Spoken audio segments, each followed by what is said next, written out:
Good evening, and welcome to Avid Bookshop's event with author Kim Scott. My name is Janet Geddes. I'm the business owner and founder at Avid Bookshop in Athens, Georgia. A lot of you know us just as an online store, avidbookshop.com. Today marks the 1-year anniversary since we closed our doors to the public due to COVID-19. So we have had 0 in-store browsers for 1 year, which is really difficult because, as you can imagine, one of the main reasons we opened and run a bookstore to begin with is to interact with you, to talk about books, to look into your face, to see how you're doing. And we haven't been able to do that.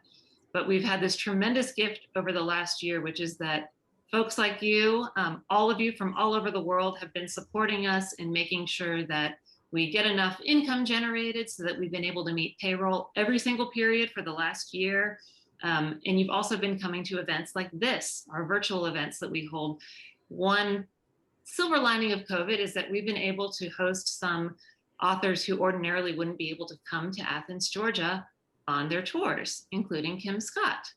So we assume that everyone here knows a little bit about Kim from reading about her on our website and about reading her previous work. I personally wanted to tell you why this book's new publication was so exciting to me and why I approached Kim to begin with. So a few years ago at a bookseller conference, I was able to hear Kim be one of the keynote speakers talking about radical candor. And as I told Kim before we let everybody in from the waiting room on Zoom, this book totally changed the way that I operate my store, the way the managers and I speak with employees. All of our relationships at Avid Bookshop shifted for the better. And it's such a wonderful place to work with open, honest communication where we feel really open with each other and able to improve because we care about each other and about the store. So I am thrilled that when I emailed Kim to see if she'd be interested in an event, she said not only would she be interested, but she was willing to come on her publication day, which is today. So without further ado, I'm going to let Kim take over. She's going to do a presentation. And at the end of that presentation, I'll come back on and I'm going to relay some of your questions to Kim. So if you have any questions, ideas, comments that pop up during the presentation, we really, really hope that you will pop them in that chat box and I might be able to talk with Kim about your concerns towards the end of the evening. So thank you so much. And without further ado, welcome Kim Scott. Thank you so much, and congratulations to you on sort of being able to quickly pivot. I know it has been a really hard year, and admire what you've been able to do. What I want to talk to you all today about is just work, and I want to start by telling you a story about why I decided to write this book. Shortly after Radical Candor came out, by the way, if you write a book about feedback, you're going to get a lot of it, and I did. So shortly after the book came out, I was giving a presentation at a tech company in San Francisco. And the CEO of that company was a former colleague of mine who I had known for the better part of a decade, and an old friend, and one of too few Black women CEOs in tech. And she pulled me aside after the workshop and she said, I want to tell you, Kim, that I'm excited about Radical Candor. I think it's going to help me build the kind of workplace that I want to build. But I've got to tell you that it's a lot harder for me to put Radical Candor in a practice than it probably is for you. And it's probably harder for you than it is for your husband, who's a white engineer in Silicon Valley. She said, as soon as I offer even the most compassionate criticism, I get slimed with the angry Black woman stereotype. And I knew that this was true. And it made me realize a bunch of things all at the same time. First of all, I had not been the kind of colleague, the kind of upstander that I wanted to be throughout working with my colleague. Believe me, she had what to be pissed off about in the period of time that we worked together. But I realized suddenly I had never seen her seem even the tiniest bit annoyed. And it really hit me hard that I had never taken into account what it must have cost her, the toll it must have taken on her to have to be always so calm and never to show what she was really feeling. So that was part of it. I hadn't been the kind of colleague I wanted, the kind of upstander I wanted to be. The other thing that I realized, that not only was I in denial about the things that were happening to her, I was also in denial about the things that were happening to me, because she was, of course, exactly right. It was a lot harder for me to put radical candor into practice than it was for the men around me. And so this really got me to thinking. It got me to thinking several things. First of all, sorry, you're going to have to stop my sharing. It's happened. It wouldn't be a Zoom meeting without a little bit of technical difficulty.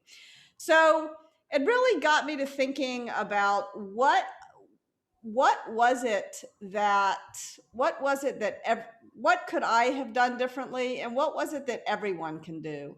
Because I think that everyone has a role to play in terms of making sure that we create these just work environments. And I think the other thing about this that makes it complicated is that at different moments in our careers, and sometimes at different moments in the same day, we play a different role. So sometimes we are the person who is harmed by these ideas. And if you're the person harmed, you get to choose your response. But I really encourage people to make an active choice in what their response is. It's so easy to just sort of succumb to the default to silence, because it's hard to know what to say. And I don't want to rob people of a choice. If you choose not to say something, that is fine, but I want it to be an active choice. One of the things that I one of my favorite stories came from a leader who I knew here in Silicon Valley, Alan Eustace. He said he used to stand up in front of his whole team, which was a couple thousand people. And he said, if you are on this team and you are underrepresented along some dimension, and you have experienced some form of injustice, maybe it was bias, maybe it was bullying, maybe it was prejudice in the last week, I want you to raise your hand. And by the way, I'm talking the last week, not ever in your career. And 100% of the underrepresented people on his team raised their hand. And then he said, okay, if you have ever expressed bias, prejudice, or bullying, if you have harmed others, I want you to raise your hand. And 0 people raised their hand. And he sort of said, you see the problem? So he was trying to create an environment in which people harmed could choose a response, because everyone in the room knew that from time to time, everyone plays different roles. Sorry, you've got to stop my sharing again. We're just going to not do the fancy build. So sometimes you're not the person harmed, but instead you are the upstander. So when you are the upstander, what you want to be is the person who speaks up. You don't want to be the silent bystander, because when you are the silent bystander, without intending to, you reflect and reinforce the problems that you are seeing around you. Now, other times we are all the person who causes harm. This is what Alan was pointing out in his meeting, is that we all cause harm, and it's our job to listen and address. And finally, sometimes we're the leader, and when we're the leader, we have an obligation to try to prevent these things from happening. So let's pause for a minute and think about, what is just work? Just work is the ability to optimize for collaboration at the same time that we respect individuality. And we all want this. We all want to just work. I've really never met anyone who wants to work in a coercive work environment. And I've never even met a leader who wants to coerce their employees. We know that collaboration is a better way to get things done. And I've never met anyone who wants to work in some kind of 1984 kind of everybody's marching in lockstep, demanding conformity environment. We want to respect each other's individuality for the most part. So what gets in the way? I believe there are three different things that get in the way. There are three root causes of workplace injustice. First, there is bias, and bias is really just not meaning it, unconscious bias. Next, there is prejudice, which is meaning it. And finally, there is bullying, which is being mean. And it's really one of the things that I found when I started writing this book is that I had often conflated these three different attitudes and behaviors because I kind of wanted everything to be unconscious bias. Goes back to this denial point. And so let's talk a little bit about what bias looks like. One of my favorite stories anybody ever told me came from Aileen Lee, who's a colleague of mine. She was going to a meeting with two of her colleagues who were men, and they all sat down at the table. They're waiting for the team that they're meeting with to come in, the other company.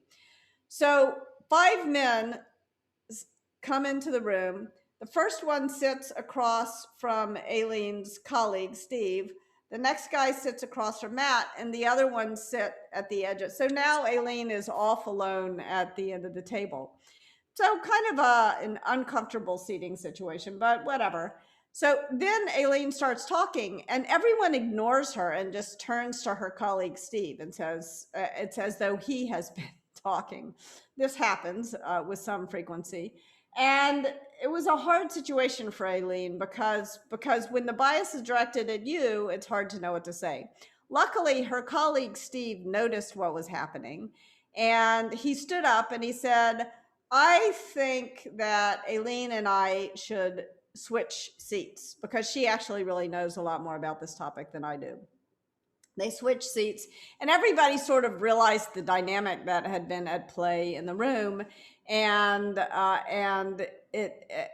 they started listening to Aileen. And this was the reason Steve did this, for a couple of different reasons. The first reason Steve did this was because he cared about Aileen and he didn't want her to be treated that way. But the second reason Steve did this is that Aileen had a lot of skills that were necessary. And if they couldn't get the partner to listen to what Aileen said, they were going to lose the business. So this is why I call it just work. It is so important that we focus both on the justice part of just work, but also on the practicality. I think sometimes we try to create a false dichotomy and say either one of these things matters more than the other. But injustice is bad because it's immoral. It's also bad because it's inefficient. So that is the importance of being an upstander right there. Now, what can leaders do to make it more likely that the Steves of the world will step in and interrupt bias? I think one of the things that leaders can do is they can create bias interrupters or bias disruptors. And so what do I mean by that? It's not enough to teach people about unconscious bias, because that can have an unintended consequence of leaving people feeling like it's hopeless and there's nothing they can do about it. So you want to teach people how they can, that bias is not inevitable, they can change it. So what I recommend in the book is that a leader sit down with their team and do two things. The first thing is to identify a shared vocabulary, and the second thing is to create a norm around how to respond to the shared vocabulary. So what do I mean by shared vocabulary? You've got to agree, what are the words we're going to use to interrupt bias when we hear it? It needs to be a short phrase that everybody understands. So it could be bias alert. It doesn't have to be anything super technical, although some teams have really liked to borrow some of Daniel Kahneman's language around what bias is and isn't, which is very helpful for a bunch of people. Other teams have liked to throw a purple flag. Some teams, my editor and I got in the habit of saying yo to one another, just a very quick bias interrupter. And then there's a norm. There has to be a norm because it's awkward, but it's sometimes bigger than awkward. When someone points out to me that I have said something that is biased, I feel a deep sense of shame. So it's really useful for the leader to say, okay, when your bias has been pointed out to you, you have two choices of how to respond. Either you say, "Oh, I get it. I'm sorry. I won't do. I won't let it happen again." Or you say, "I don't quite get it," because sometimes I've said something that somebody pointed out as biased, but I didn't quite understand what it was. So if I don't understand what the bias, what the problem was, what the harm I did was, I say, "I don't quite get it. Can we talk after the meeting?" And the reason why it's important to do it that way is because it is really there's going to be bias in every single meeting. You're going once you start noticing it, you're going to notice it in every single meeting you have. And if every meeting, then you have to stop and talk about what the an explanation of why something was what caused harm, then you're not going to, as I say in the book, get shit done. So you need to make sure that these bias interruptions happen all the time, but that they're very, very quick. Now, what can you do? What can you do if you are, if there's no upstander in the meeting, there's not a bias interrupter? How can you respond to bias when it's directed at you or when you want to be an upstander? I recommend an I statement as a response to bias. I don't think you meant that the way it sounded. At one point in my career, I had a leader who kept referring to me as pretty girl. And I didn't know what to say, so I didn't say anything. It took me another 30 years to figure out. I should have said, "I don't think you're going to take me seriously when you're referring to me as pretty girl, so I don't think I can work here." So these I statements sort of invite someone in to understand things the way that you understand them, to understand the harm that they're doing with their bias. And usually when you offer an I statement, you're kind of holding up a mirror and the person will change their behavior. Now, other times, however, it's not bias that is being manifest. It's actually prejudice. And this is a lot harder to deal with, at least for me, because in this case, you hold up a mirror and the person likes what they see. They actually believe it. They mean it. So, for example, at one point, I was chit-chatting with a guy before a meeting, and he said to me, "Oh, my wife doesn't work because it is better for the children." And I didn't think he quite meant it as the condemnation that it sounded. So I tried to make a little joke so that he could back off a little bit. And I said, "Yeah, I decided to show up at work today because I really thought it would be a good idea to neglect my children." He did not laugh. He dug in and he stopped and said, "Oh no, Kim, it's really not good that you are working." So now all of a sudden I realize that he's going to try to prevent me from getting certain clients because it'll require that I travel. And so I know I have to say something stronger than an I statement. An I statement, I don't want to get in an argument with him about his belief. So luckily at this company, there was a very clear code of conduct. And that is what leaders can do to prevent one person from imposing their prejudice on another person. And the code of conduct allowed me to say, "It is a violation of HR policy for you to tell me I'm neglecting my kids just by showing up at work." So that was a very clear it statement. It demarcated that line between one person's freedom to believe whatever they want, but they can't do or say whatever they want. They can't impose their belief on others. And that stopped him in his tracks. But I didn't really want to go to HR, and he didn't either. So I said, "Look, I'm not going to make a thing of this with HR, but I got to tell you, it is my decision together with my spouse how we raise our children, just as it is your decision together with your spouse how you raise yours." I could tell he was still a little skeptical. I was like, "I have a lot of studies that show something different. Do you want to read my studies?" And of course he didn't. I said, "I don't want to read your studies either. So let's just agree that it's my decision how I raise my family. It's your decision how you raise yours." And we went along. It was okay. So that's prejudice. Now, there are other times when the person doesn't have any beliefs that are being made manifest, conscious or unconscious, but they're just being a jerk. They're just being mean. So, for example, what do I mean by bullying? I was at one point CEO and co-founder of my own company. I did not expect to be bullied in this situation.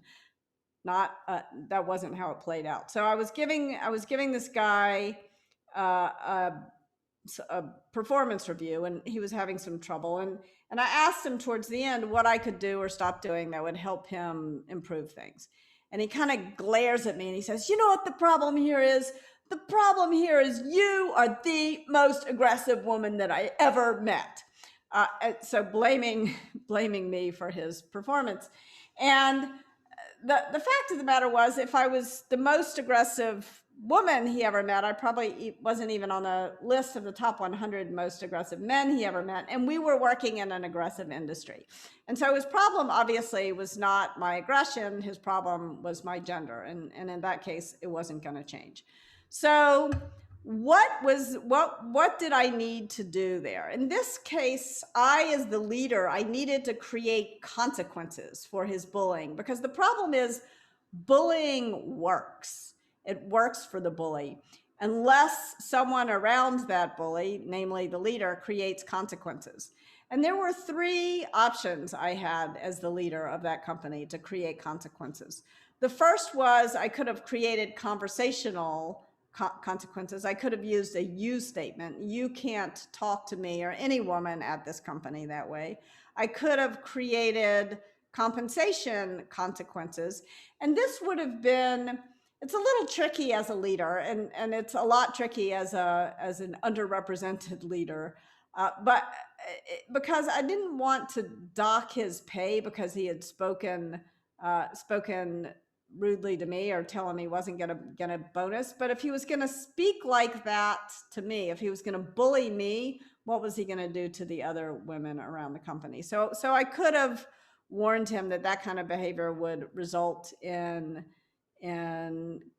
consequences for his performance ratings and therefore for his bonus. And in fact, the best companies that I've worked at have done just that. They've made it very clear that it's not only results that matter, but it's also teamwork. And the third consequence, of course, for bullying is on one's career. There's a point in a company's history, in a lot of companies' evolution, where the jerks begin to win. And that's the point at which the company begins to fail, which the culture becomes toxic. So you want to make sure you're not promoting your brilliant jerks. And you also want to make sure that if someone can't quit bullying others, that eventually they're going to have to be let go. So those are some of the things that leaders can do: bias interrupters, code of conduct, consequences. Now, what can you do if you're being bullied and there aren't consequences? You don't have a leader who's watching out for you. This is where a you statement can be very helpful. So a you statement pushes that person away from you. I learned this actually from my daughter. When she was in third grade, she was being bullied, and I was sort of coaching her to use an I statement. When I feel sad when you do this. And she looked at me and she said, "Mom, he is trying to make me sad. Telling him he succeeded is like giving him a cookie. Why would I do that?" And I realized, yes, why would you do that? That's ridiculous. And so she learned to say, "You can't do that." Or if that seemed like it was going to escalate the situation too much, she would say, "What's going on for you right here? Why are you doing this?" And the benefit of a you statement is that you are no longer answering the questions, you're asking the questions. So you're not in a submissive role, you're in an active role. And that is really important. So if you're the person harmed, or if you're looking to be an upstander, I hope that the I statement, the it statement, the you statement, and even if you're not sure whether it's bias, prejudice, or bullying, give yourself, just let your gut tell you, and start with I, it, or you, and see what comes out of your mouth next. It can be surprisingly empowering, for at least I found that. So those are the root causes of workplace injustice. But what happens when power enters the equation? This is how things get they go from bad to worse when power enters the equation. And power corrupts, and even it doesn't have to be absolute power. Even a little bit of power can corrupt people. So discrimination happens when there's bias or prejudice plus power. Harassment happens when there's bullying plus power, and physical violations happen when there's touch plus power. So what do I mean by discrimination? What, it's interesting if we go back to that story about the guy who told me that his wife worked because it was better for the children. I realized that this guy was actually he was actually preventing me and other women who had kids from getting some of the best partners, because that meant those people would have to travel. Those women would have to travel. And he didn't think women should travel. And he thought he got to make that decision. He thought he could prevent others from getting opportunities, the best opportunities. So that is how bias or prejudice, when you add power to the mix, winds up becoming discrimination. So what can you as a leader do to prevent that kind of thing from happening? If you can quantify your bias, if you can measure what's happening with your hiring processes, what's happening with the way that the best assignments are being handed out, it would not be hard to measure that this guy who thought that women shouldn't work was not giving these assignments to the women on his team, for example. So if you measure every stage of the employee life cycle, from hiring to the kinds of assignments that people get, to when they're getting promoted, to what are their performance ratings, and you sort those measures by gender, by race, you will begin to identify when there's a discrepancy.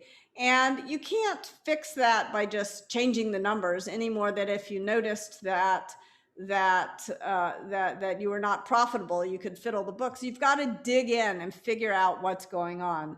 Sort of the way they did when they were doing auditions for orchestras. In the 70s, orchestras were sort of more than 90% men. And they started doing auditions behind a curtain. And at first it didn't change things. They were measuring and they noticed it didn't change things, but they didn't give up. They kept digging. And eventually they realized that it didn't matter that they were doing it behind a curtain, because the women were wearing high heels. And when it was incredible, when they started asking people who were auditioning to take their shoes off, the number of women who got selected went way up. So you got to measure what matters, and you got to keep digging. Now, what about harassment? What about harassment? Let's go back to that story that I told you about the guy who said, "You are the most aggressive woman I ever met." I did not create a consequence for that kind of bullying. And what happened next? Fast forward a couple of months, we're at a company all hands, and we've had some pizza. And this guy is sitting on a table and the garbage can is underneath him.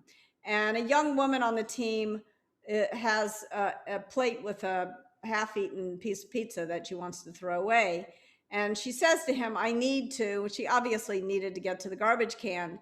And he looks at her and he says, "You need to get between my legs." And that's what happens when you don't create consequences for bullying, is that it escalates, it gets worse. And also he said something to her that he probably wouldn't have said that to me, because I was his boss. He felt free to say it to her, and he felt free to say it to her in front of me, because I hadn't created consequences in the first place. So what I really needed to do at this company is create checks and balances. The problem was that there was nowhere for her to go to complain about what had happened. I hadn't created checks and balances on myself. So you want to make sure that nobody in the company, including yourself if you're the CEO, has unilateral authority, because checks and balances are really what is going to prevent power from corrupting people. So that is really important.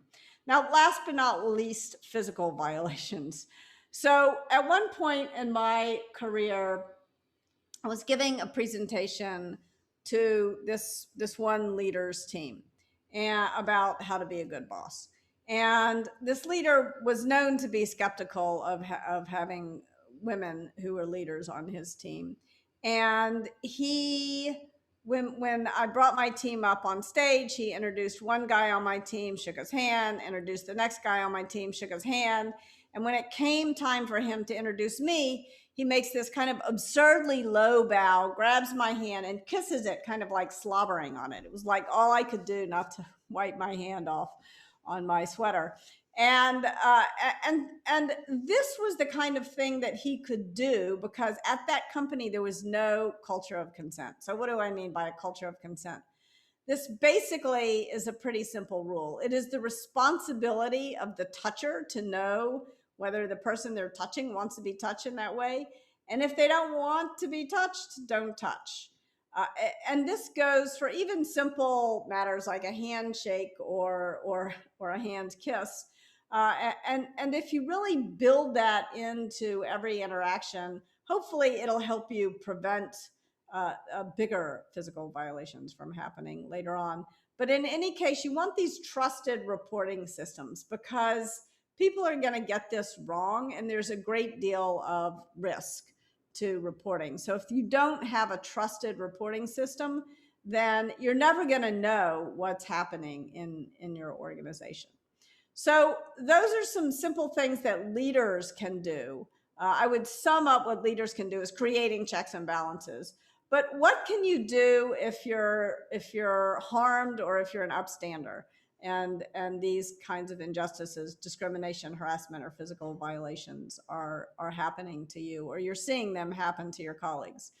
My advice is about how to fight injustice without blowing up your career is to be aware of the things you can do. You can document what is going on. And this is actually really important because sometimes people think documentation is this huge, arduous legal process. It's not. It's really jotting down what happened, when it happened, and ideally sending it to someone you trust so that you're creating a contemporaneous record.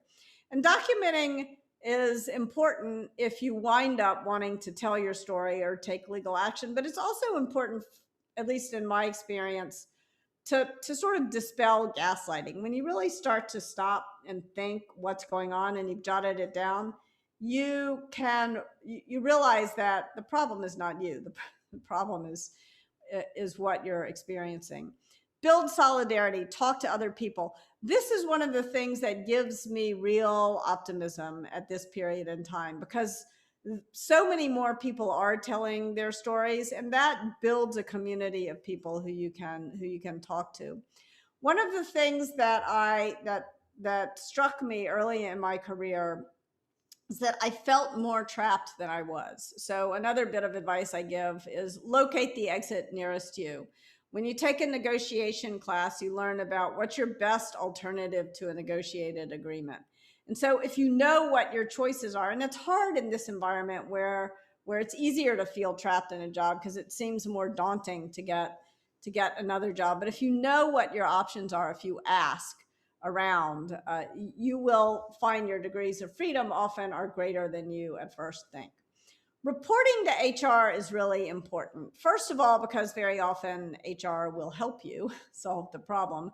That is a big part of their job.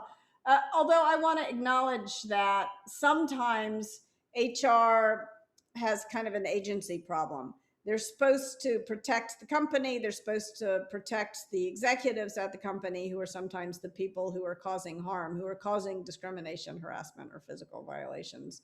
And they're supposed to protect you. So sometimes people are a little bit reluctant to go to HR. And I'm not going to tell you you always should. You should be aware of that potential agency problem. However, when you do go to HR, it opens up a lot of, even if HR doesn't do the right thing, it opens up your possibility to take legal action should you decide to do that. But before you jump into legal action, try, especially if you have an exit near you, if you could get another, try just having a direct conversation with the person who caused harm. You'll be surprised how often radical candor can actually solve some of these problems. And last but not least, tell your story. Tell your story to people who you trust. I think one of the things that really struck me, this is kind of hard for the author of Radical Candor to admit, but I was in denial for so much of my career about the kinds of things that had happened to me throughout my career. And if I had been able to tell my story to friends, at least privately, it would have made a big difference. And very often, telling your story publicly can make a big difference, not only to you, but also to other people who are experiencing injustice. One of my favorite people for my career is Francoise Brouwer, and she recently wrote an amazing and really strong case about what had happened to her as the COO of Pinterest. And she was inspired in part by the stories that other women had told about their experiences at Pinterest, including two Black women from Pinterest. So this is really important. This is really important to be aware that you have a number of levers at your disposal to take advantages of the checks and balances that do exist in our society, even though it sometimes feels like those checks and balances are tilted against us. So last but not least, I want to leave you with one idea, which is if this book helps us do anything, I hope it helps us end the default to silence, because we are all acutely aware of the risks of speaking up. But I think when we become a little bit more aware of the opportunities of speaking up and of creating a just work environment, then we're more likely to speak up more of the time, and to realize that it's the risk of silence is also real. The risk of silence is loss of agency and an inefficient, unjust work environment. So with that, I would love to stop talking and to take some questions from you all. Sorry that my slides weren't working, but thank you. No, that, wow. I have seen a version of this presentation before for like a bookseller preview, and I'm writing notes like crazy and already on the book. So thank you. That was super helpful. We do have a few questions from people in the audience. Lisa says, thanks, Kim, for this presentation. Could you suggest some questions that a candidate could ask during a job interview to evaluate whether or not a team/manager supports a positive, not toxic work culture? One of the questions that I like to ask is there's questions, and then there's something you can do later, which is maybe a bit radical, but I kind of like it. One of the things that I like to ask is tell me about a time when you got feedback from an employee that helped you really change how you're managing. And if a leader can't think of something that an employee told them, then they're not open to feedback from their employees. And that means when something problematic happens, that it's going to be hard for you to reach that manager. Now, the more radical idea that I have suggested to some people who are really struggling to decide whether or not they want to take a job is wait till after you get the offer, but to get into an argument with that person. Like there's something that has bothered you, or to give some critical feedback and see how that person responds. And if they respond badly now, it's not going to get better as you go along. Another thing that I will say about interviewing is I'm going to give you a tale of two interviews.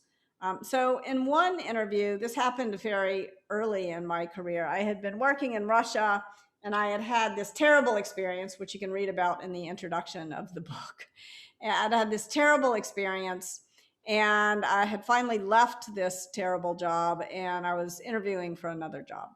And I really was excited about the new job and I really liked the CEO of the new company a lot and I was excited to go to work for him. And sort of in the last interview, he looks at me and he says to me, he was a Holocaust survivor who had started his company when he was sort of still a teenager, basically, to support his family. So I really admired him a lot. So he looks at me and he says to me, Kim, Russia is a really sexist society. How are you going to deal with that? And I was pissed off. I was really mad because I had just had all these bad experiences. And I sort of felt like it was part of a leader's job to support people, whoever they were, if they were going to hire them. And before I really thought about what I was doing or saying, I fired back at him.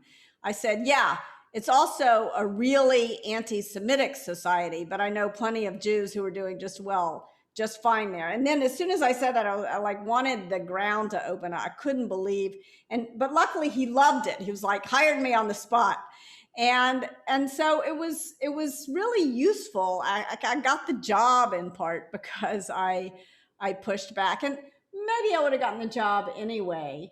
But now that because I had pushed back against something that made me mad in the interview, I could take the job with an open heart, knowing that he had my back, that he saw things the way I did. So that is one example. Now, fast forward 20 some odd years in my career. I'm interviewing, I have just had twins, and I'm interviewing for another job. I've decided I need to change jobs.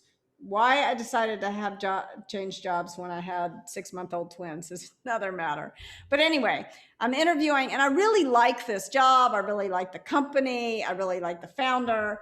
And towards the last interview, the founder says to me with great pride that the whole team gets together every day at 7 p.m. and does yoga together.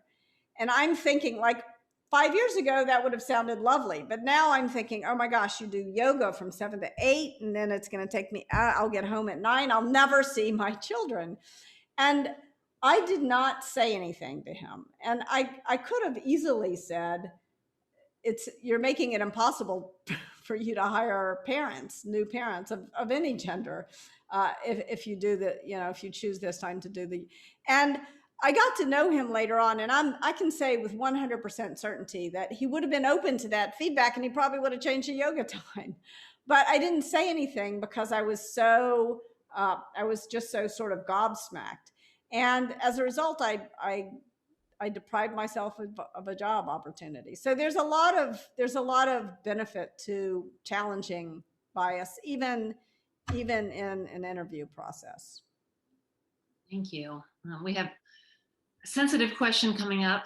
Someone asks, what do you do if your in-house HR isn't properly trained or equipped, but also your corporate HR is also a joke?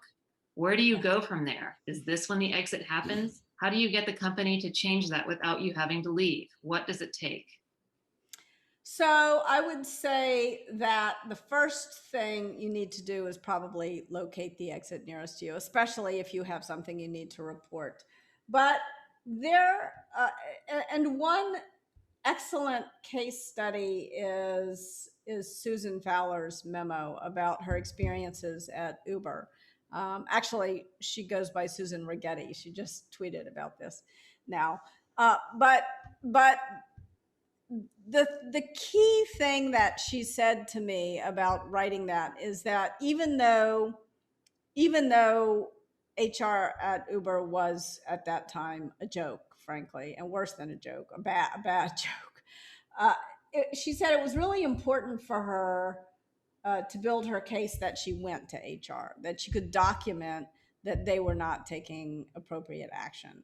So there's some reason to keep working with HR just for that. But I would also argue that you want to make sure that if you have the opportunity to do this, and if you do have an exit option, that you give the company an opportunity to fix it, that you talk to some leader, that you find some leader at the company who can understand the problem with the situation and fix it. And very often the the the problem is not the people who are in HR. The problem is the way that HR is set up. I mentioned before there's this agency problem. And so HR is supposed to keep the company out of legal problems. So let's take an extreme case. Let's imagine that an executive at the company is harassing a woman at the company, or a man is harassing an employee at the company. And so the HR people are now supposed to keep the company out of legal trouble, but maybe they work for that man who's harassing the employees. So they're also trying to keep him out of trouble, and they're also supposed to protect the employee. So that's an impossible situation for a person to be in. So I think part of what I recommend in the book is that we make sure that there are checks and balances, and that HR is set up to succeed, rather than for one person to serve all of these different interests. Does that make sense? It made sense to me. I hope the listener resonated with it. And again, we'll remind everybody, but the book, of course, has a lot of examples and tools in much more depth than our hour-long with conversation with Kim will. But this is just a hint of some of the amazing information you'll have access to with the book. I have a question about sort of a lack of HR, which I know a lot of smaller businesses experience. Yeah. Someone writes, I have a small business, under 15 employees, and don't have an HR department. We currently have a toxic employee who is spreading discord, talking poorly about management and leaders when they're not present, and gossiping. They are a very valuable member of our team, and we've kept them on because of this, but it's really starting to alter our culture. Any advice on how to handle this? Give that person very direct feedback, and if they don't change their behavior, you've got to fire them. Unfortunately, I know that is harsh, and it's the worst part about being a leader, but having to fire someone. But the problem with that kind of behavior, the problem with that kind of bullying, is that it works unless you create consequences for it. So at Atlassian, which is a software company, an Australian software company, they had this very strong policy about not tolerating the brilliant jerks. And it is at another company where I worked, they did a really good job when they created these 360s. And that doesn't, you can create a 360 even at a small company. A 360 is where people review each other. And everybody had to give people ratings on their results, on their teamwork, and on their innovation, and their ability to sort of make things better. And the team, each of these areas had real teeth. So even if you got great results, if people said your teamwork was lacking, if people said you're one of those people who left a trail of harmed colleagues in their wake, even though they got great results, you could not get a good rating. That it wasn't, you didn't get an average rating, but you went to your lowest. And that is really important, because people tend to, I wrote one of the novels I wrote that never got published is called The Measurement Problem. And it's about how we tend to reward what we can measure, but not what we value. And this happens all the time in companies. Somebody gets great results on the measurable stuff. It's really hard to measure teamwork, or is this person collegial? And so we don't do anything about poor teamwork, and we've got to do it. You just have to, it matters too much, because otherwise, there's a ton of research that shows that the teams that do the best are the teams on which everyone participates. And when you allow one person to be a jerk, pretty much a lot of the other people on the team quit participating, and the whole team suffers. And so it's not, you don't get better results in the long run from those brilliant jerks. Excellent feedback. I think A lot of us have worked places where the brilliant jerks were definitely tolerated. Yes, unfortunately. And Not then they get encouraged. promoted, and Yeah. then it's a disaster. My goodness. I know that you cover this in the book, but can you give us a little teaser about how an employee who may not be in a leadership or managerial role can maybe start helping create a culture of bias checks and kind of trying to alter a culture that whose leaders might not feel ready yet? How can an employee kind of start taking action? I think if you feel like it is safe, and it usually is safer than you think it is, to begin to challenge bias when you hear it, to begin to question, to begin to use these it statements when you observe prejudice, and to begin to use these you statements when you observe bullying or when you're being bullied. It is incredible to me how in human behavior little changes can make a big impact over time. And so if you notice something, if you notice somebody saying something biased, and you say, you can try pulling them aside privately once and saying, I don't think you meant that the way it sounded. You'll be surprised at how often people will be grateful to you for pointing this out. If the Trier, who's on the call, who is my co-founder and is the CEO of a company that we started together in order to help people put these ideas into practice, has an unbelievable story about interviewing. And the most qualified candidate that was interviewed was a Black woman who was wearing her natural hair. And the hiring manager said, we can't hire her because of her hair. And believe me, nowhere in the job rec was hair mentioned. And Trier managed to question this and to say, I mean, there's, and again, it's illegal, as it turns out, not to hire someone because of their hair in California, but it's ridiculous not to hire the most qualified candidate because of their hair. And Trier was able to elevate this and she feels very confident that that kind of poor decision never happened again at that company. And that's a big deal. That's a really big deal to make that kind of change. That's impressive. And I know it can take a lot of work, but as someone who is in a leadership role, I work hard to make sure that I not only tell people that are working for me that I want to hear those bias checks and I want them to check me on things, but then also let maybe new employees watch managers do it to me so they can kind Yeah. of see an example of how it works, and it's a little bit easier. So we only have Yeah. a couple minutes left, which is such a bummer because I've been looking forward to this for months, and So I'm have I. excited that you're here. We do, I'll give you a chance to say an official goodbye, any last comments, but before we have to leave, I do want to remind everybody that this book, Just Work, is available at avidbookshop.com. We would be thrilled to mail you a copy if you're not local. We also are super excited because we did a giveaway. So some people don't even realize this, but anybody who came to this event tonight was automatically entered into a random drawing to win a copy of Radical Candor and a copy of Just Work, a hardcover set. And the winner is Amy McGee. I don't know your full last name, Amy, but if you will email events@avidbookshop.com, we will get your books to you.